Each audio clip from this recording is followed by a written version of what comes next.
Continuamos con nuestro tema dopamina y hoy trataremos muy específicamente cómo es necesario un cambio de paradigma.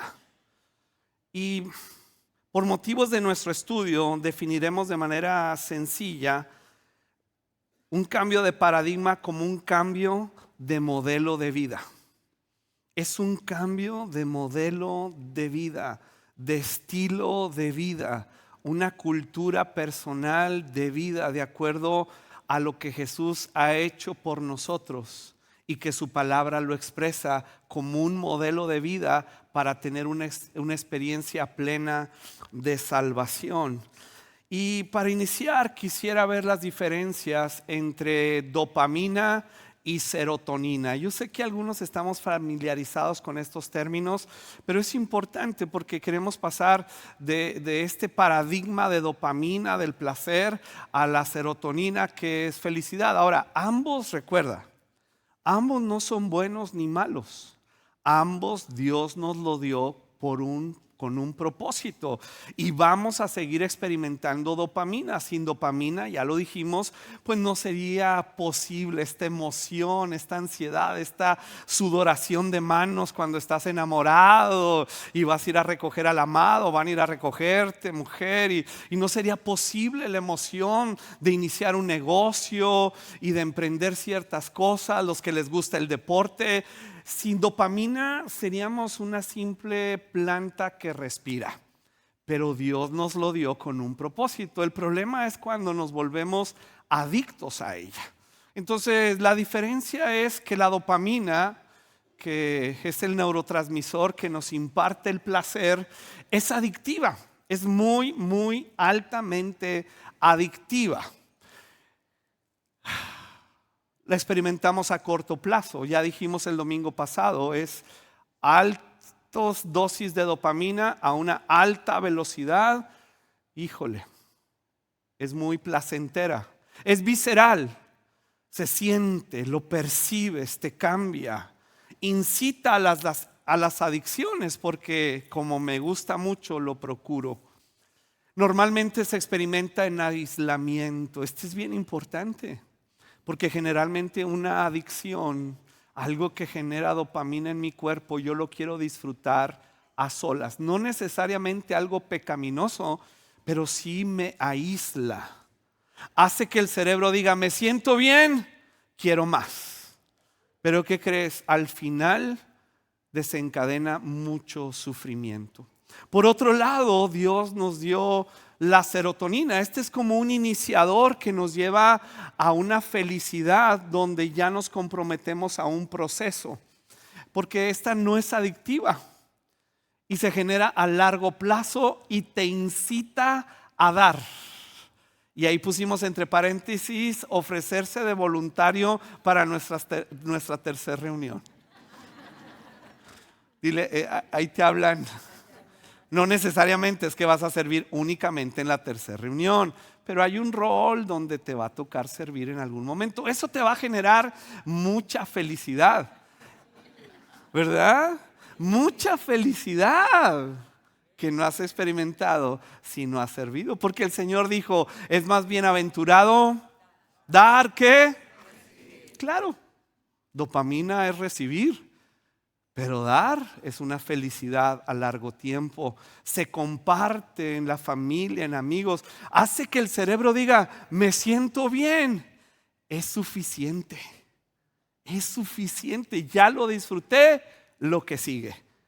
Y no desencadena depresión ni sufrimiento. Al pensar en esto, recordamos cómo los discípulos de Jesús tuvieron 3 años de experiencias dopaminérgicas. Es la palabra dominguera. Dopaminérgicas. 3 años de milagro tras milagro, tras milagro, tras milagro. Imagínate lo impresionante que ha de haber sido el ver a un muerto resucitar. Recuerda que llevaban 400 años como pueblo de no escuchar a Dios ni de ver sus maravillas. Y luego de pronto un niño trae unos pocos peces y panes y Dios, Jesús, lo multiplica para alimentar 5,000. ¡Wow!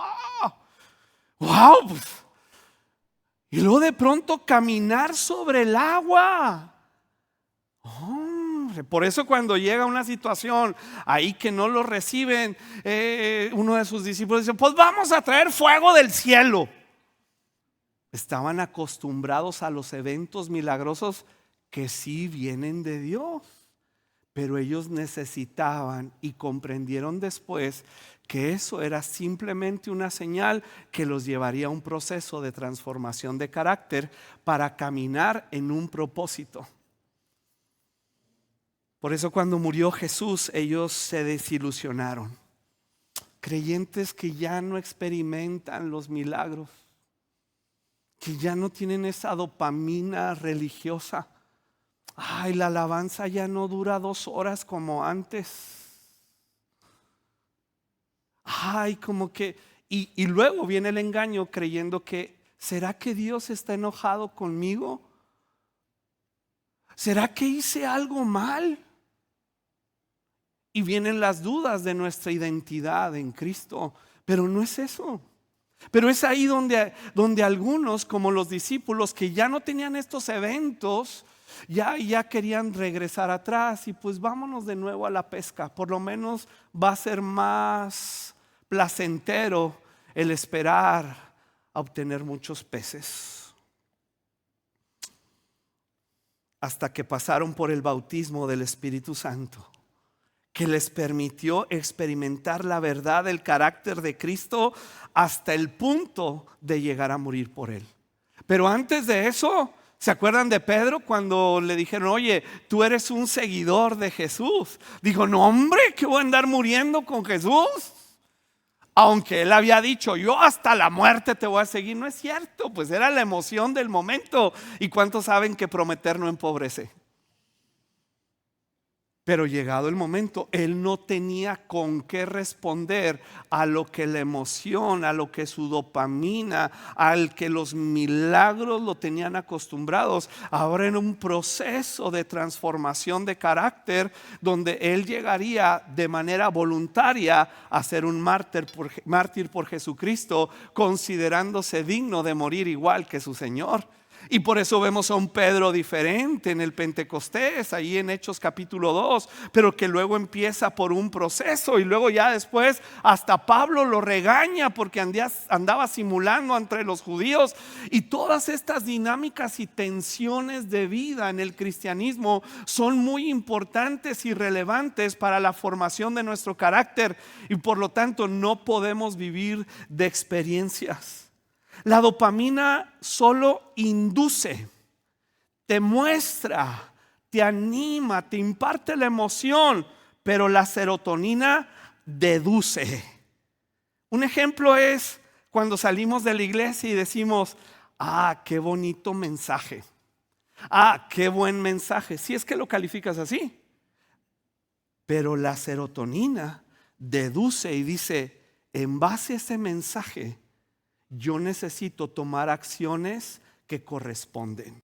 Me voy con una tarea para regresar y decir: esta semana, de acuerdo a lo que Dios me habló, y que sí sentí la emoción de que Dios me habló, y sí sentí el entusiasmo de empezar una nueva vida y cambiar los paradigmas que me tienen atado al placer, ahora esta semana pude avanzar. La dopamina es que otro me ministre. Podemos orar por ti, siempre lo he dicho, y acompañarte en los procesos de dolor, de angustia y de alegría. Como ser humano podemos, pero es muy diferente a que tú tomes responsabilidad de buscar a Dios, de meterte a su palabra, de quemarte las pestañas y apagar el televisor y los aparatos electrónicos para dedicarle tiempo a Dios. Es por eso que algunos enfocan la iglesia: es que vamos a la iglesia a recibir. Esa es dopamina. Tienes que transitar a dar. ¿A qué venimos a la iglesia? A dar. ¿Qué das? Das adoración, das servicio, ¿Das tus recursos económicos para mantener esto? ¿A qué venimos? Venimos a adorar. Y la expresión de adoración desde Génesis es que yo me ofrezco. Lo otro, recibir, es, pues está cómoda la silla, ¿verdad? ¿Cuántos dicen, está cómoda, está chida la silla, no? Pero luego, la dopamina es como la comida rápida.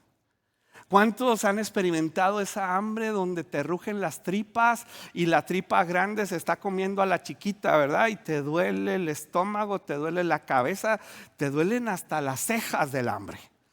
Y paras de manera inmediata en el primer Oxxo que se atraviese y dices, órale, un gansito, unos pingüinos, un jugo para que me suba el azúcar.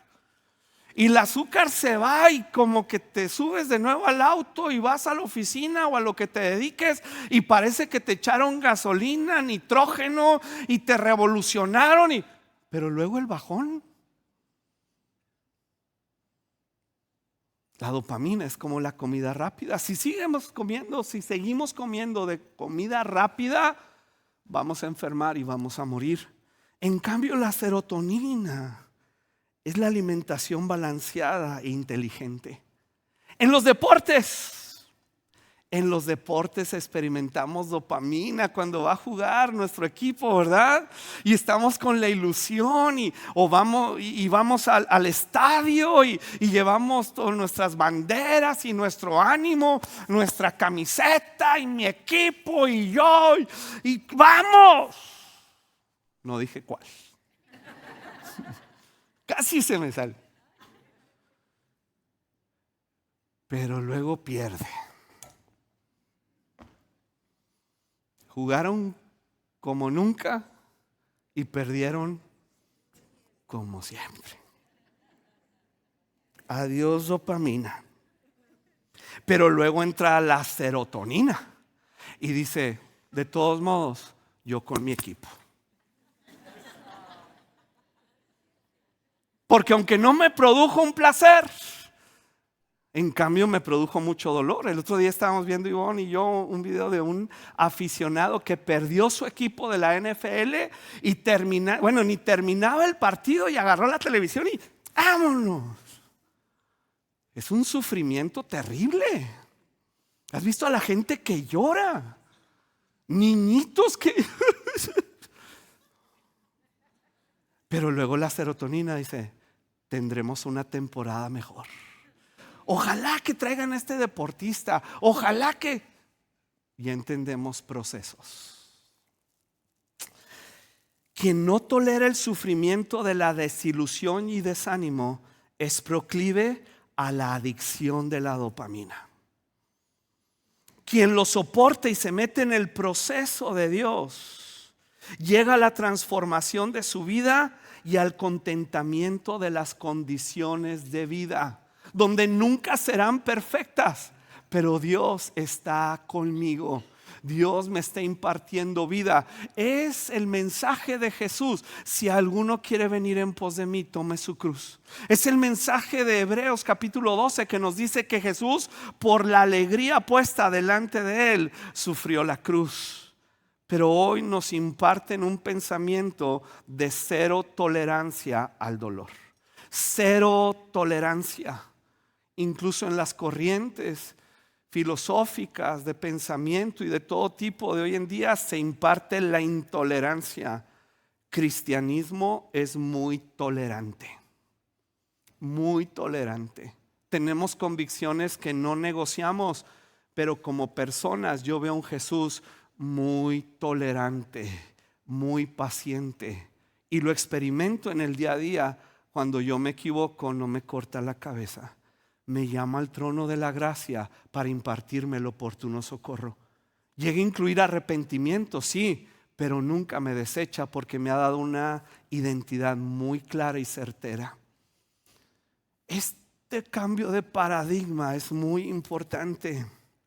Quisiera tomar como ejemplo a Nehemías. Te animo a leer el libro de Nehemías en el Antiguo Testamento. Te va a dar mucha luz, mucho entendimiento de lo que hoy vamos a hablar en base a su ejemplo. Nehemías, cuando tú empiezas a leer este libro, se remonta al momento histórico de cuando los ciudadanos de Judá están regresando del exilio y de la esclavitud de Babilonia hacia su pueblo. Dios había prometido a través del profeta Jeremías que ese cautiverio, esa esclavitud duraría 70 años. Se cumplen los 70 años, vemos parte de la historia en Daniel, pero acá Nehemías nos revela que ya estando una gran parte de los liberados en Judá, él recibe una visita. Ahora, Dios los había liberado, como a ti y a mí. Nos sacó de las tinieblas a su luz admirable. Nos mostró a Cristo, nos sacó, como algunos decimos, pues del terrible Egipto, de la esclavitud al pecado, de la servidumbre por el temor a la muerte. Nos liberó, nos salvó, todo lo que Él hizo acá. Pero luego, al igual que el pueblo de Israel, empezamos a reconstruir vidas en un proceso. ¿Donde habrá milagros? Por supuesto.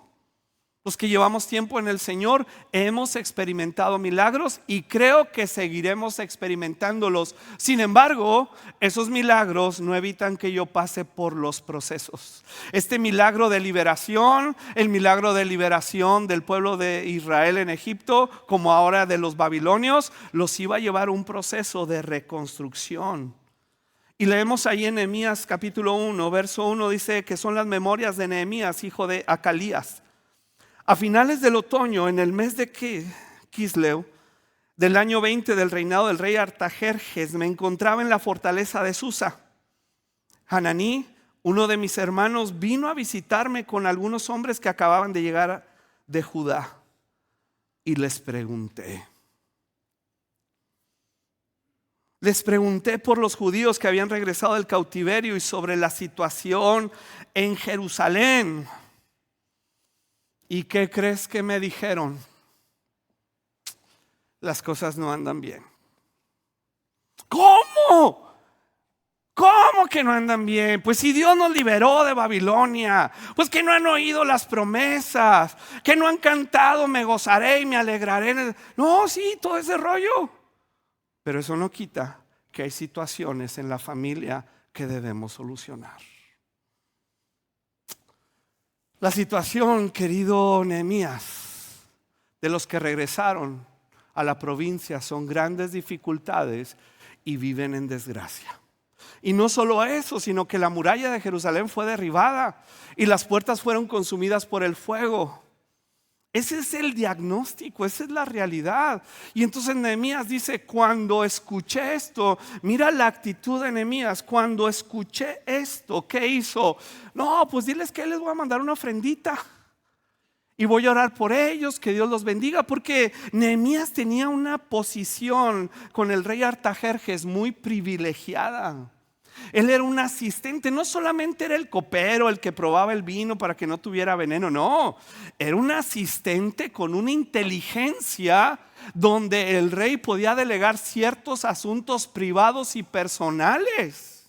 Él podía darle seguimiento a instrucciones que el rey Artajerjes había dicho a sus funcionarios. Y entonces Nehemías tenía una inteligencia impresionante. No era un don nadie, no era un nini, no era nada más el que pues pruébale el vino para que no me envenene. No, pues eso cualquiera, hasta una rata le das y si no se murió pues no traía veneno. Él tenía muchos privilegios. Tenía un sueldo muy bueno. Vivía en el palacio, pero él recibe el impacto de la realidad y dice, cuando oí esto me senté a llorar. De hecho, durante varios días estuve en duelo, ayuné y oré al Dios de los cielos.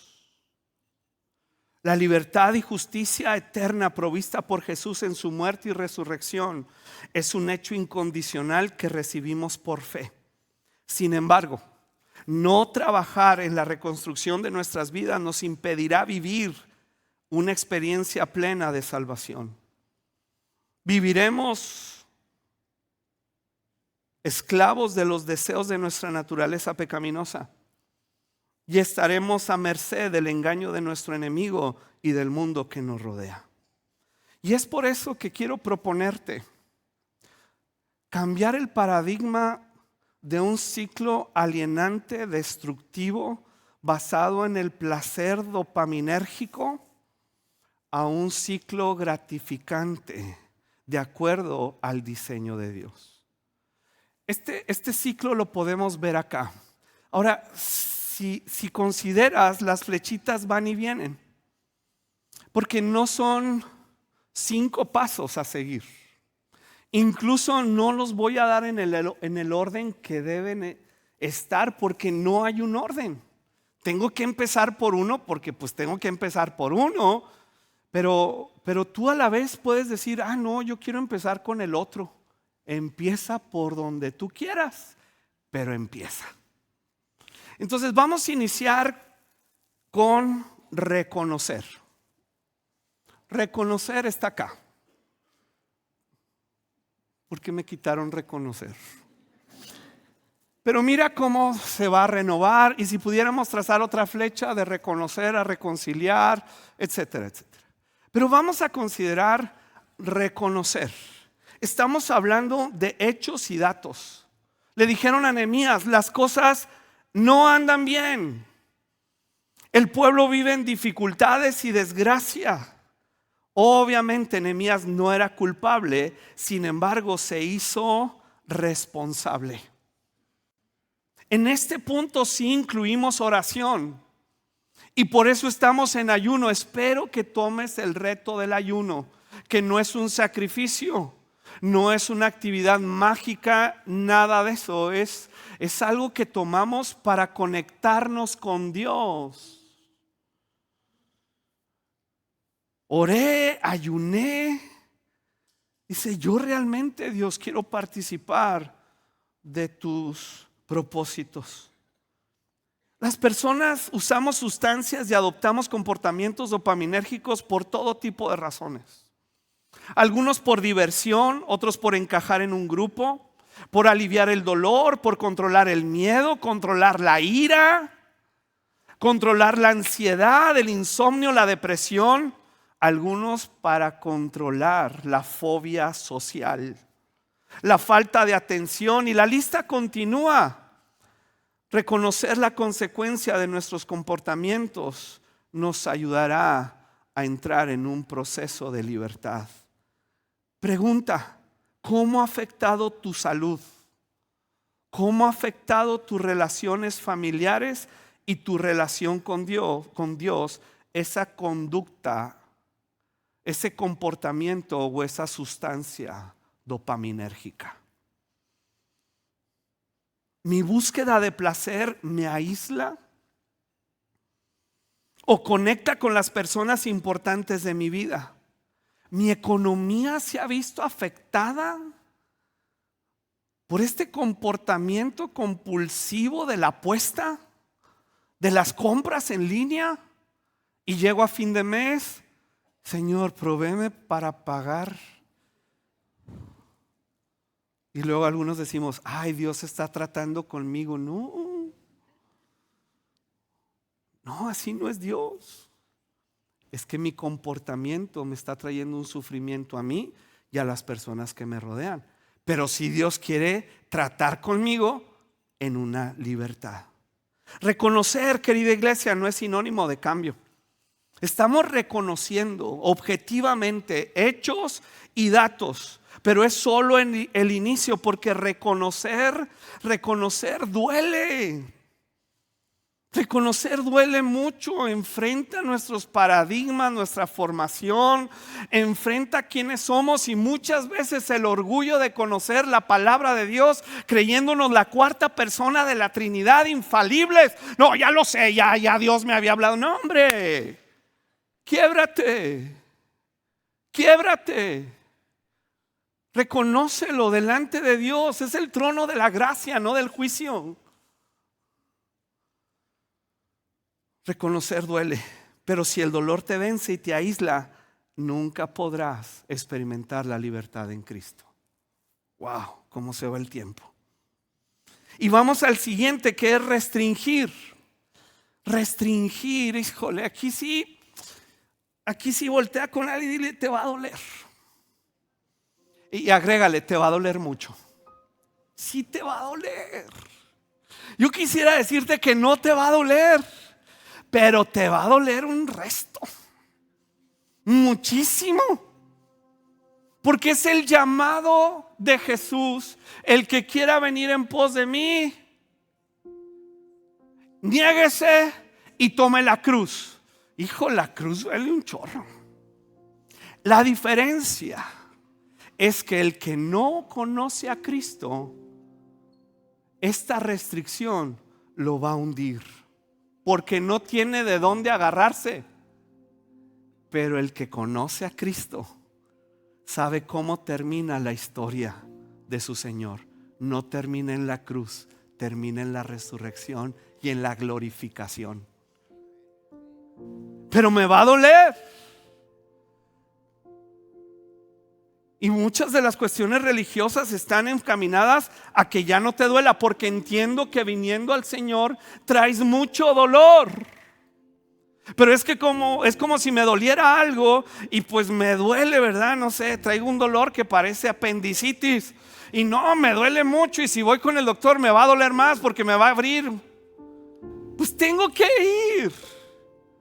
Y va a doler, y la recuperación de un hueso cuando se quiebra y la fisioterapia y todo esto me va a doler. Pero Jesús ha prometido: en el mundo tienes aflicción, pero yo estaré contigo y te acompañaré en esos procesos. Pero tienes que entrar consciente y voluntariamente a la autorrestricción. Por eso el apóstol Pablo escribió a los Corintios: todo el que lucha, de todo, ¿qué dice? De todo sé, pero con ganas. De todo sé, se abstiene. Ellos a la verdad para recibir una corona corruptible, pero nosotros una incorruptible. Así que yo de esta manera corro, no como a la aventura. De esta manera peleo, no como quien golpea el aire, sino que golpeo mi ¿qué? Los de este lado casi no dijeron, los estoy. Golpeo mi cuerpo. Ahora entendemos que no es un golpe físico. No, por favor, no vayas a comprarte un látigo. O sea, yo le digo, Pablo está diciendo, yo le digo a Pablo, yo me digo a mí mismo, no vas a tener eso. Yo golpeo mi cuerpo, me restrinjo a mí mismo.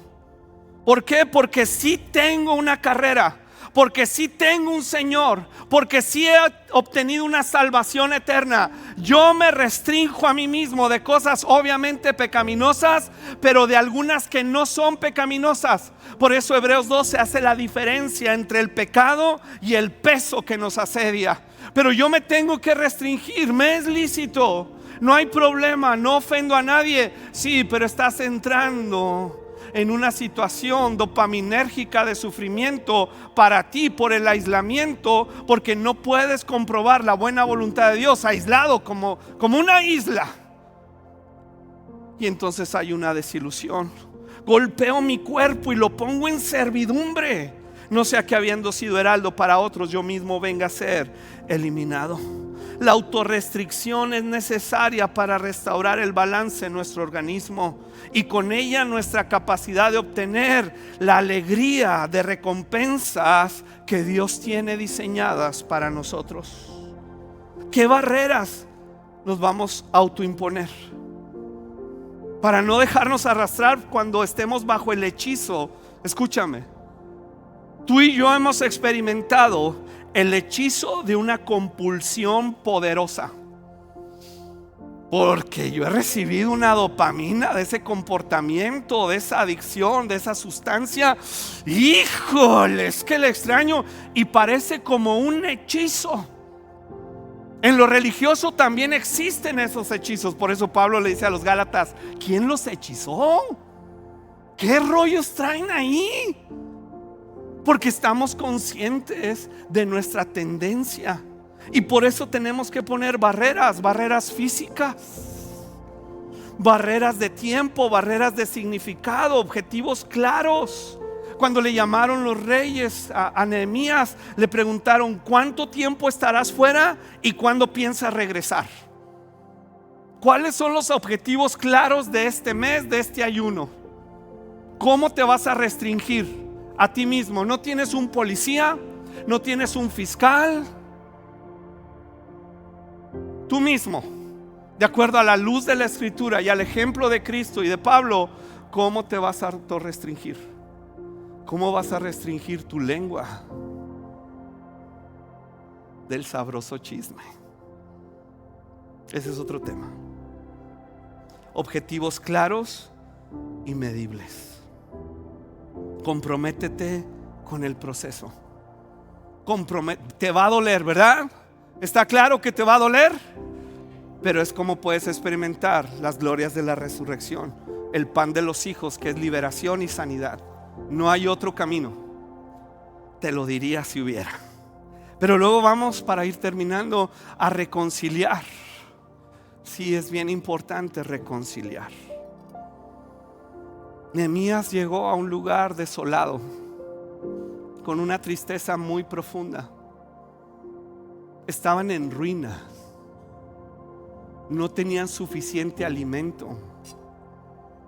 Es esa condición de nuestro cónyuge y de nuestro matrimonio que a veces está en ruinas por mi comportamiento dopaminérgico,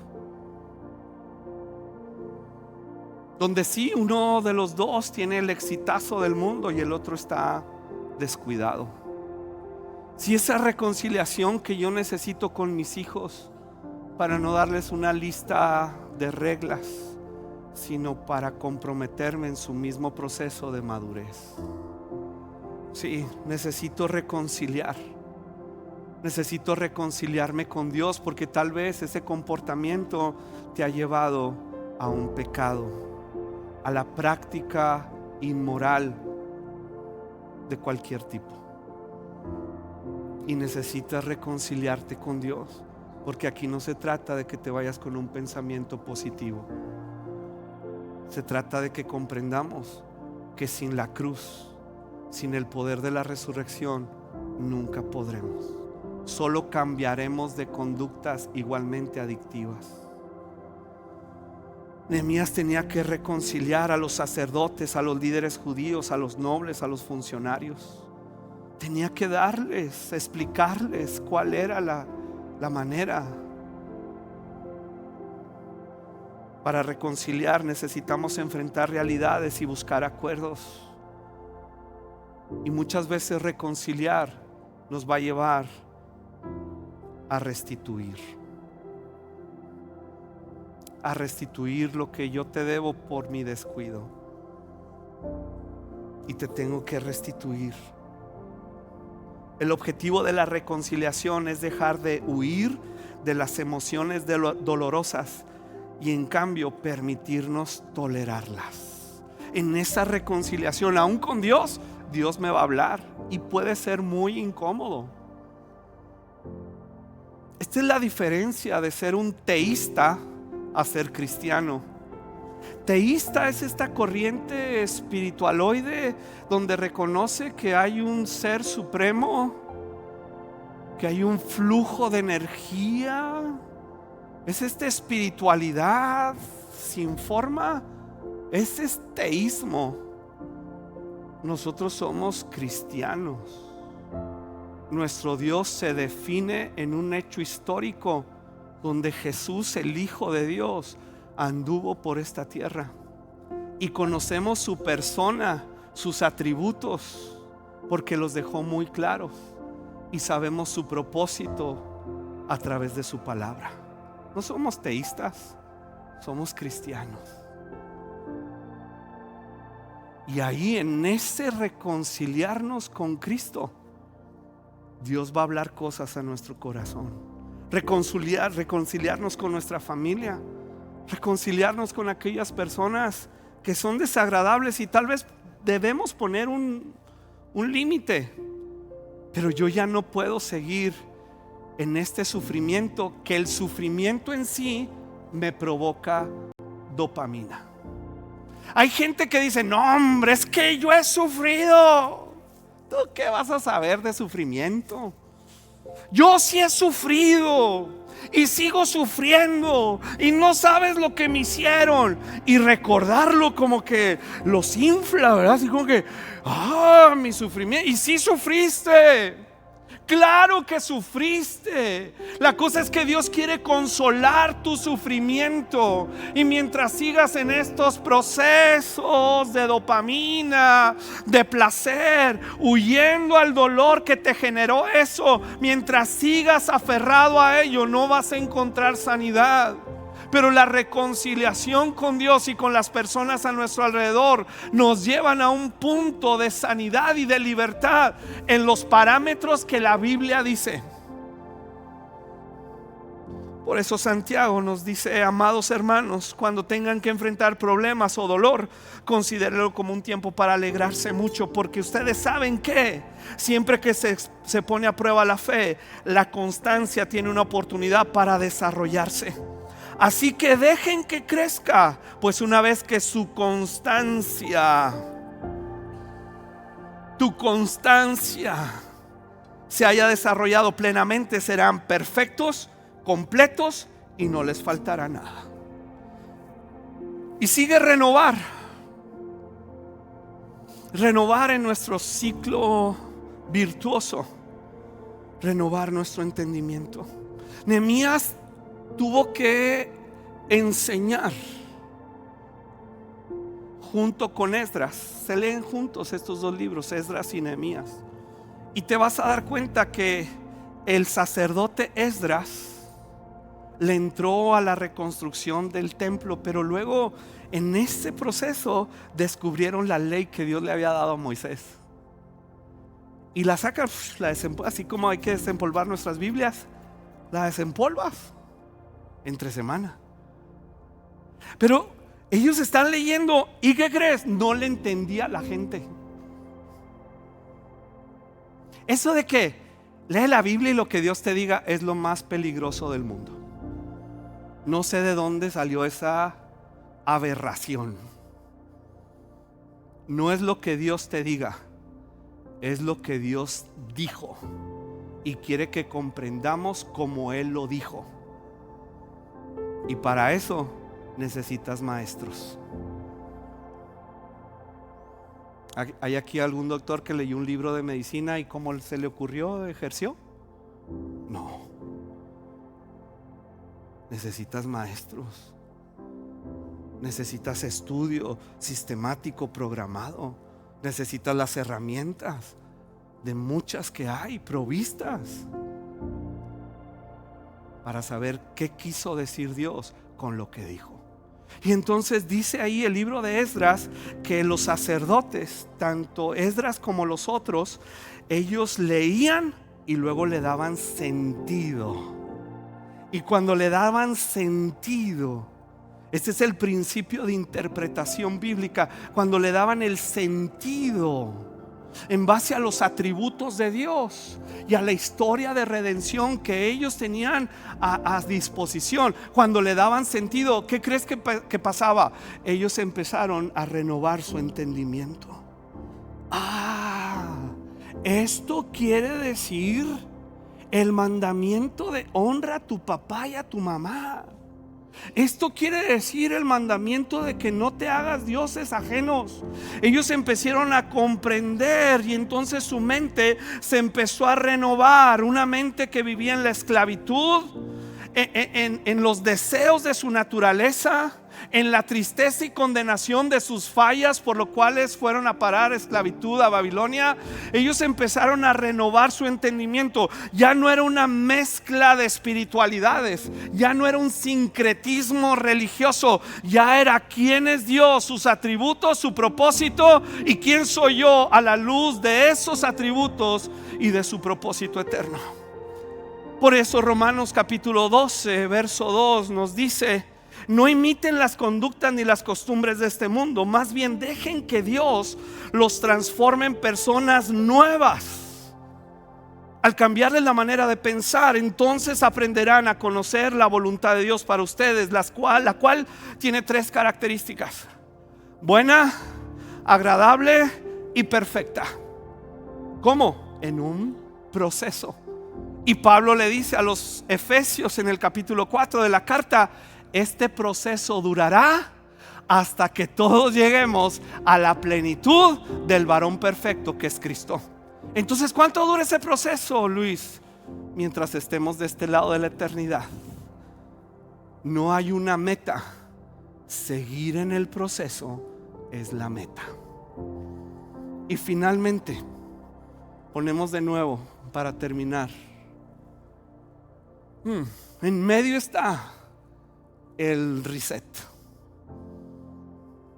donde volvemos y volvemos y volvemos y volvemos. Porque en nuestro vivir habrá áreas donde Dios ya nos habló, ya nos confrontó. Ya estamos pasando por todos estos 4, pero luego viene una nueva temporada y tenemos que volver a iniciar, y volver a iniciar, y volver a iniciar, y volver a iniciar, y volver a iniciar. ¿Hasta cuándo? Hasta que Cristo venga. Por eso Jesús dijo en Lucas 18: cuando venga el Hijo del Hombre, ¿hallará fe en la tierra? Vamos a orar. Espíritu Santo, ayúdanos. Puedes decirle con toda sinceridad y humildad: Espíritu Santo, ayúdame. No me voy a ir de aquí hasta definir por lo menos un punto en lo que es reconocer, restringir, reconciliar y renovar.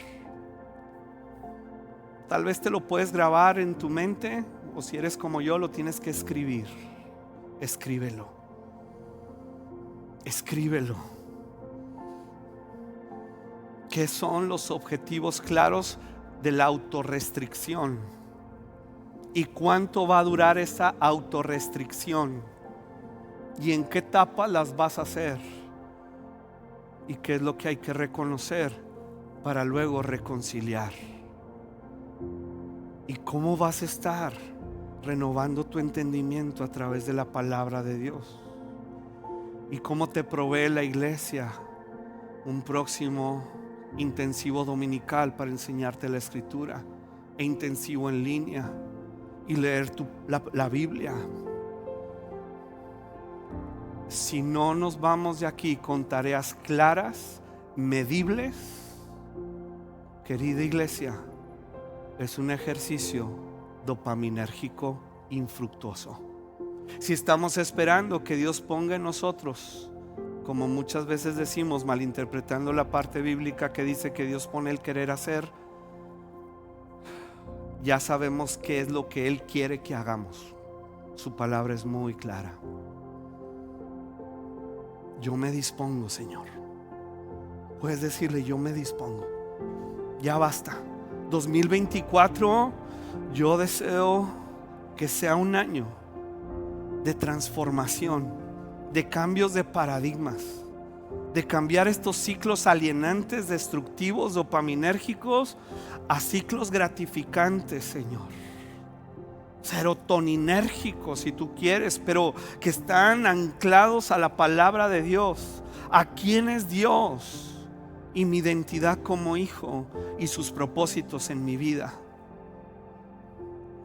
Espíritu Santo, hoy venimos delante de ti muy necesitados.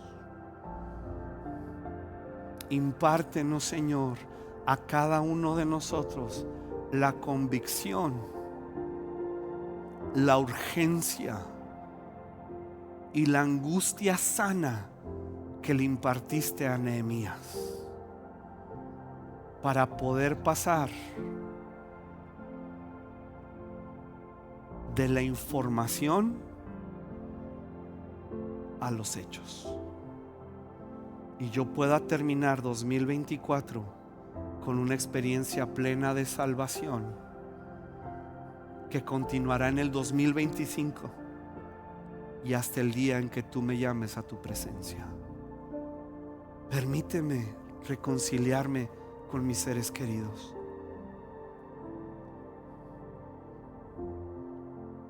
No llevar un matrimonio dopaminérgico que está basado en actividades, en eventos. Quiero ver a mi cónyuge cara a cara. Quiero ver a mis hijos, a mis padres. Quiero ser, en pocas palabras, como Cristo tu Hijo, al nivel en que puedo serlo como ser humano. Ayúdanos, Señor, a hacer esa iglesia también, para poder transmitir a nuestra sociedad una gracia, una alegría, tanto de la cruz como de la resurrección. Un gozo eterno que se puede vivir en la tierra a pesar de la aflicción. Y te damos muchas gracias, Padre, en el nombre de Jesús.